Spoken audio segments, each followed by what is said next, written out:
Hi and welcome to Tabletop Gaming. This is D&D and Don't Know, where we talk about something in the D&D universe and we explain it, or at least hope to. So, without further ado, today I've got my hands on the very exciting gift edition that came out very, very recently. Now, what is included inside it is a fair amount. We've got 3 books in here, we've got a DM screen, and this, although is the standard version, there is also a gift version available, sort of an altcover one.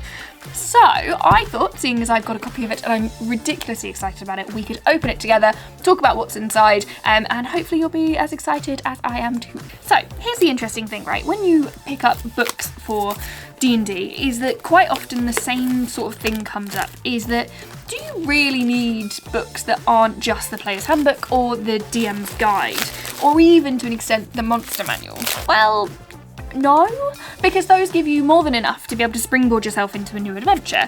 As and when you then want to get something new, it might be that you buy the odd adventure book, or you might have something very specific that you want to use. You're unlikely to buy every single D&D book that comes out. What this gift set seems to be trying to do, and is sort of alluded to in explaining this is the set of books that you want if you've got those first 3. So perhaps you don't go for all of the other ones available to you, every single one, although given a choice I would have every single one, but maybe you pick your next steps, and these are your next steps ones. So this beautiful carry case, which shows you has got some really nice extra artwork. We've got that in foil, which is very nice. This artwork, which was quite difficult to see when it was encased in plastic, and then how cool is that? Very sort of fantastical. And inside we have Xanathar's Guide to Everything, we've got Monsters of the Multiverse, more on that in a moment, and Tasha's Cauldron of Everything, as well as that GM screen. So, let's see what these entail. So, let's do the things we know about first. So, Tasha's Cauldron of Everything is the standard book. There are, as far as I'm aware, no changes to this particularly. It feels smaller, which is bizarre, but I think that might just be in my head. And it's just a standard cover, Tasha's Cauldron of Everything. In here is just a mixture of extra things that you can do, so cool additions like magical landscapes, magical tattoos, things like that, and different ways to play your game with hints and tips, and Tasha herself giving a couple of extra sort of comments and commentary to go alongside it. So I enjoy this book as a standalone anyway. I think it's a nice extra to have in your collection. Again, we'll come back to Monsters of the Multiverse. We'll leave that for a moment. Xanathar's Guide to Everything is another one. It's another version of Tasha's Cauldron of Everything, where it is a collection of things that you may find useful. Now, often books of this kind, so this sort of source book as opposed to a campaign book, you will have potentially limited use for. So, for example, there's a recent one that's been called Fizban's Treasury of Dragons, and whilst it is incredible and gives great detail on dragons, it's only really useful if you have a campaign that's full of dragons, or you're planning a campaign that's full of dragons, and then how many of those dragon things are you going to do? The benefit of Tasha's Cauldron and Xanathar's Guide to Everything is that it's got a little bit of everything. You'll be able to pull a lot from these rather than being too narrowly focused. Really nice expansions to the game. I'm going to come back to Monsters of the Multiverse because I've got a lot to say. And also in here we have a DM screen. So let's see how this opens. Now this, I'm told, although I can't remember off the top of my head to verify if I'm talking rubbish or not, is very similar to the original one that you would have got in sort of the starter set or the essentials set. I think it's the starter set this one comes from. So the artwork is not new, but it is in this nice sort of cardboard that we would expect. And nicely, we of course have our sheet screen that will pop on the back there for budding GMs. So that's really nice. I think there's absolutely nothing harmful in that. It's a really nice soft touch as well. I quite like this white wispy thing that they're doing with their logo buried inside. I think it's very cool. It takes you to a lot of places. It feels beautiful, and considering the cost of this, I would sort of hope that it does. Now, on to the big one, which is Mordecai presents Monsters of the Multiverse. Why is this a big deal? Well, you can only get this in the gift set until something like March, or even May. It's one of the end months.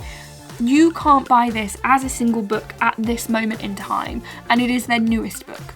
So the only way you're going to get to do this is if you purchase it as part of the gift set, which means it comes with a little bit of a price tag. These are not cheap to pick up.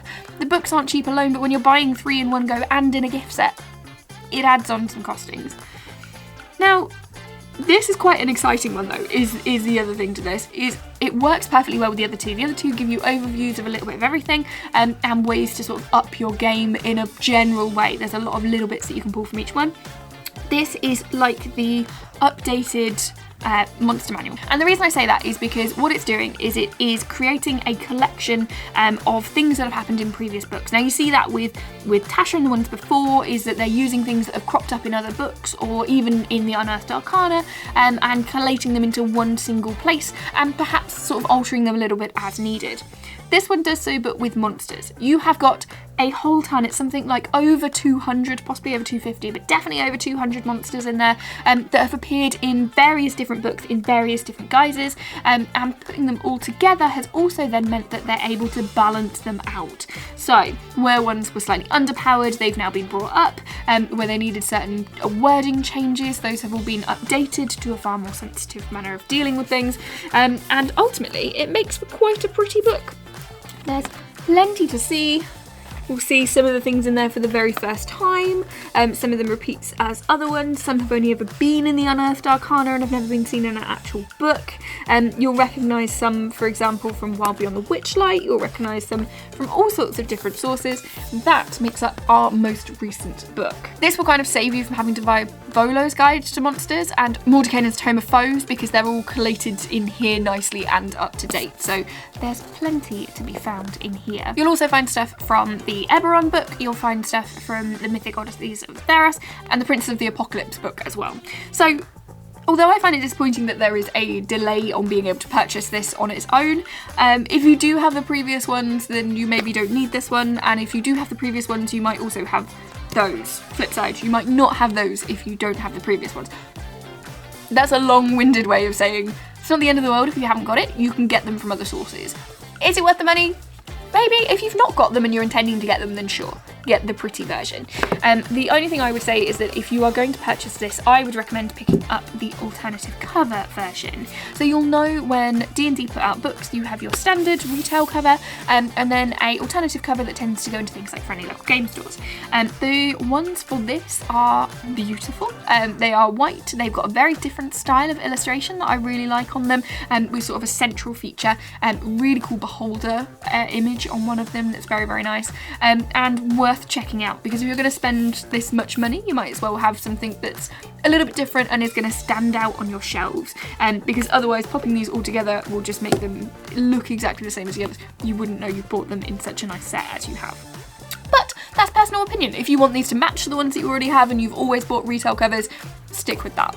So there you have it, the shiny new gift set that you can get from D&D directly, with their shiny new book included as well. You will of course still need the Player's Handbook, the Dungeon Master's Guide, and potentially the Monster Manual as well, but these are your next steps. Now while you're here, pop down to the links and see what cool things we have in store for you. Tabletop Gaming does more than just YouTube videos. We also do things like podcasts and mystery boxes and newsletters and news, reviews, features, and a monthly magazine, and I can't tell you how great it looks. It's definitely one to check out, so make sure you do in the links below. Let me know in the comments what you think of this gift set. Have you considered it? Are you buying it for someone? Are you hoping someone will buy it for you? I want to hear all about it. Let's get the conversation started in the comments.